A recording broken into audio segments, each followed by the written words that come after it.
Hi guys, welcome back. This is such an exciting video because it's going to be my book recommendations to get you into reading. If you are looking for books that are quick and easy and fast-paced and lighthearted, then this is the video for you because I have 13 books that will help you start reading. I have a couple of different groups. So I have a couple of Colleen Hoover books, which are very stereotypical. I feel like a lot of people mention her books in these videos, but they're just such easy books to read. And then I have four kind of like horror, mystery, thriller books, because that is my favorite genre. So I had to make sure to put those in here. And then I just have a whole bunch of like easy, lighthearted, almost like summery books. Since we're going into summer, I feel like I tried to pick and choose some of like the more summer books because we're going into summer. So the first books are very stereotypical, I guess. And those are the Summer I Turned Pretty books. There's 3 books in the series. Yes, this first one does not match. It really bugs me. Let's not talk about it. But the first book is The Summer I Turned Pretty. The second one is It's Not Summer Without You. And the third one is We'll Always Have Summer. These are all such small, like especially the first book. It is a really, really, really small book. I think there's only like 275 pages in it. And all of the books are like that. The first one is the smallest, but these are also still under 300 pages, I'm pretty sure. Yeah, they're all under 300 pages. And the text in these books are huge. I'm pretty sure I read each of these books in like 1 or 2 days. These are basically just about this girl.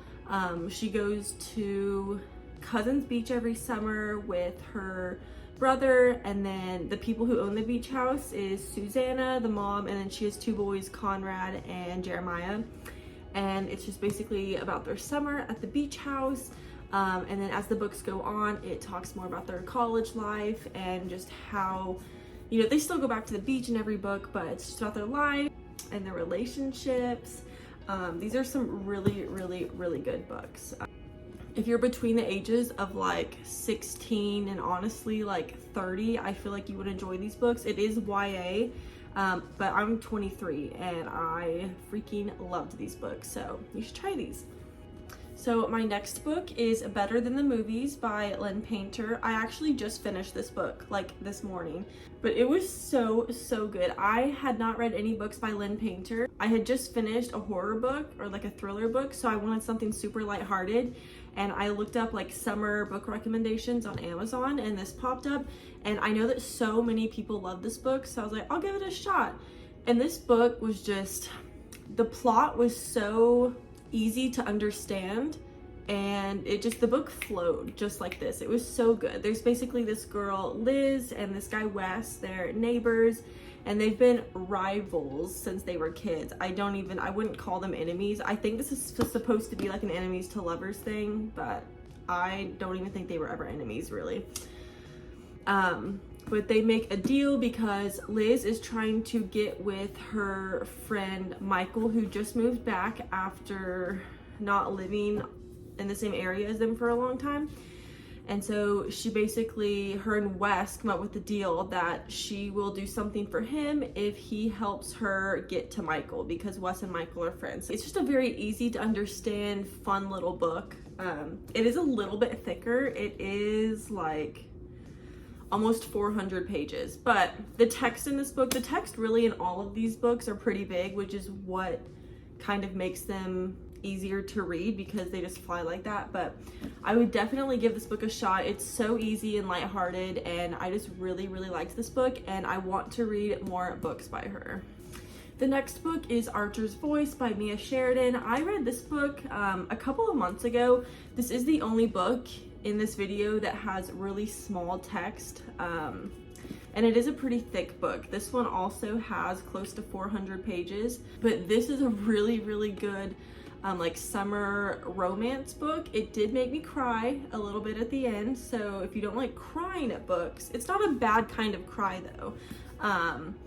But basically this guy Archer, he got into a car accident when he was a kid, so he doesn't talk, or I don't think he can talk. So he's super secluded, he doesn't talk to anyone in town, and this girl, I cannot remember her name. I read this book like 4 or 5 months ago.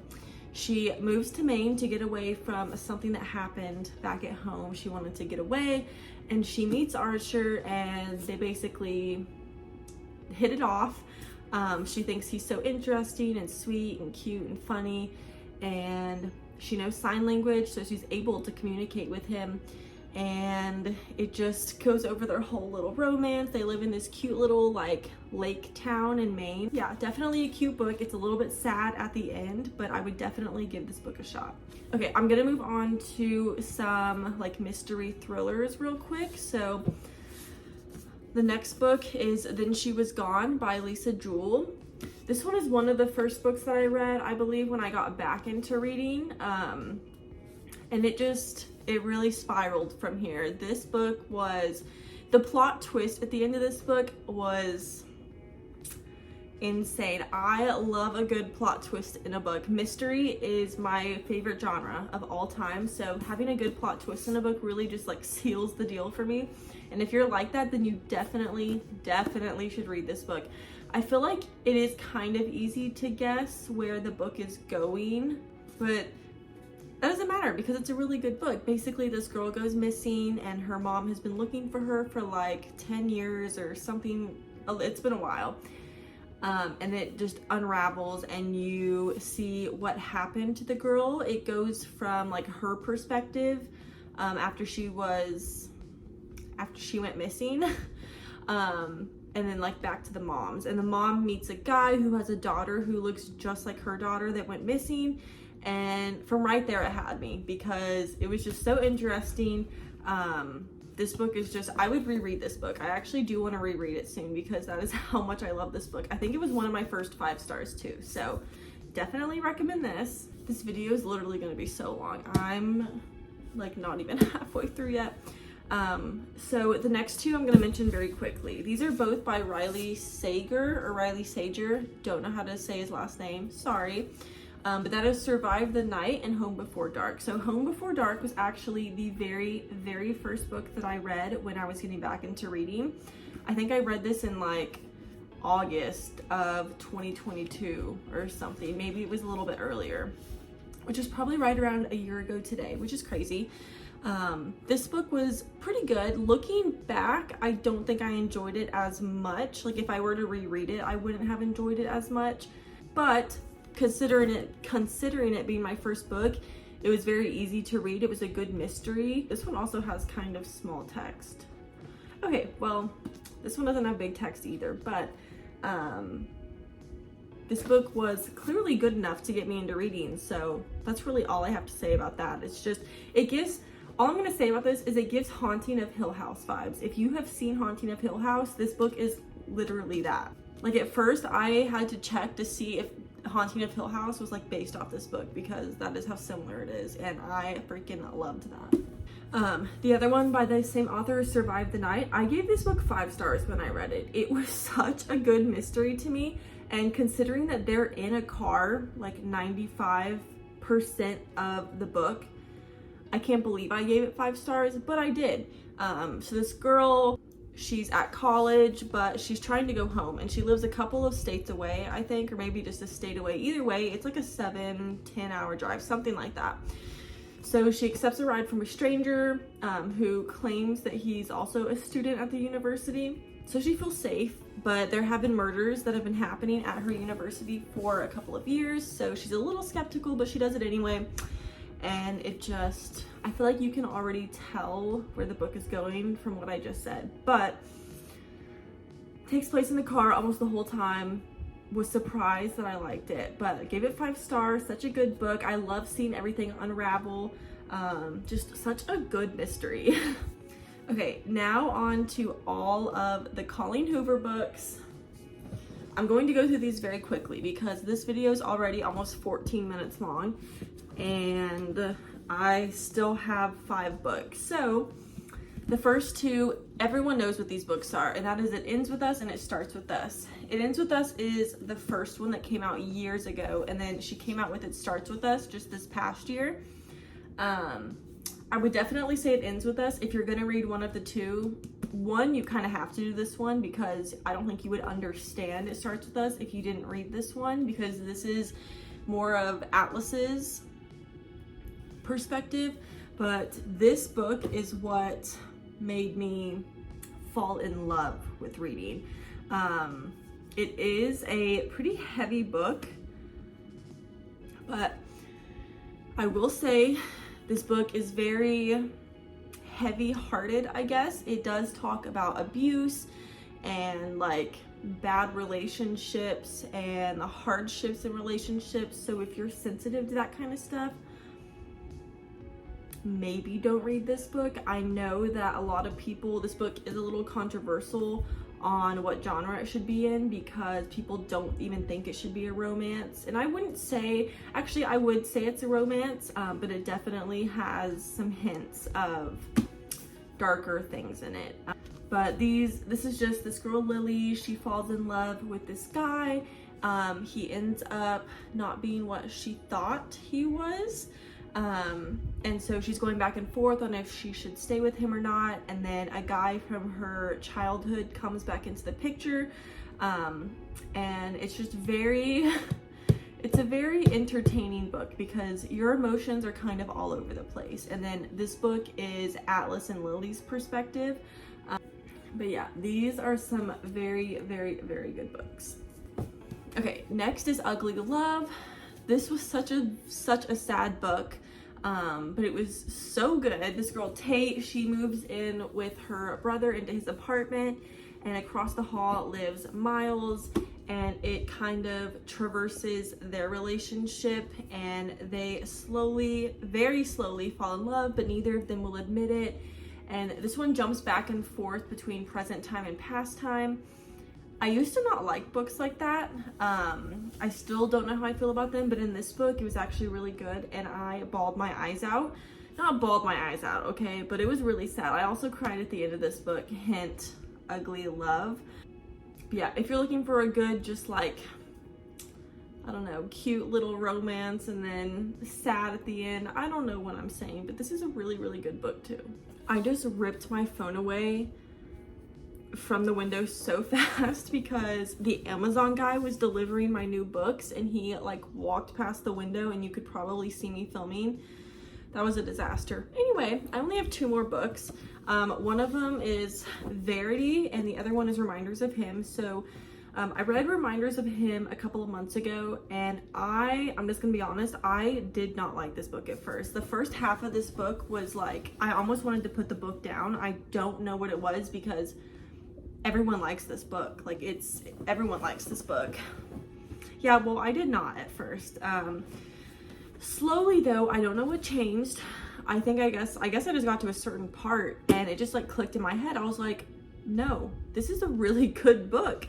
It's another sad one. I feel like all of Colleen Hoover's books are sad, but this girl, Kenna, she went to prison, and she had her daughter either before she went to prison, like right before, or while she was in prison, so she never really got to like meet her. And then she got out, and she moved to the town where her daughter lived, and she found the person who was caring for her daughter, and she's trying to get closer to him without him realizing who she is, so that she can get closer to her daughter, and that kind of unravels. And I don't know, it's really sad, it is, but at the same time, I don't know, it was just, it ended up being a really good book towards the end. And I know that everyone likes this book, so you should give this one a shot too. And then lastly is Verity. I feel like everyone's heard of this book too. It's such a popular book, and it took me so long to read this book because my sister actually read this and did not like it. Okay, correction. My sister read the first page of this book and DNF'd it. I was like, I think you need to read a little bit more than the first page. But I'm gonna read the first line from this book just to give y'all an example. So the very first line in this book is, "I hear the crack of his skull before the splattering of blood reaches me." Yeah, that's how it starts. But this girl, I think her name's Lowen. She goes to be like a ghostwriter for Verity. That's the author's name in the book. But she got into a car accident, and so she's like, not in a coma, but like, she can't write, let's just say that. And so Lowen takes the job to be the ghostwriter to finish Verity's like famous book series. And so she moves into Verity's house, where Verity is upstairs, and then her husband and like her son lives there still. And weird stuff starts happening, let's just say that. Lowen starts seeing stuff that nobody else has seen, and she's trying to figure out what's going on, and it's honestly really creepy. I actually saw a TikTok the other day that was like, did anyone else have a jump scare when this happened in this book? And I was like, yeah, I did. It's so weird how words on paper can make you like jump. When I tell you that there were actual jump scares in this book, it was weird, but there were a couple. And again, I love books like that, so I obviously had to love this book. I will say it was not like God tier, I think about this book every single day. It was not that kind of book, and I've seen a lot of people say that, how they think about this book every day and it was just the best book ever. They gave it 5 stars. It's not that good, but it's definitely an entry level like mystery book if you are trying to start reading. I really feel like this book could be the book that would just like make someone fall in love with reading. So yeah, that is my last book. I think that was 13. I know a lot of them were very like stereotypical average books that a lot of people talk about, but that's why people recommend them, is because they're actual good books to start reading. So I hope you guys enjoyed this video. I am starting a new video today. I think I'm going to be doing a reading summer books for a week video. Yeah, stay tuned for that, and I will see you guys in the next video.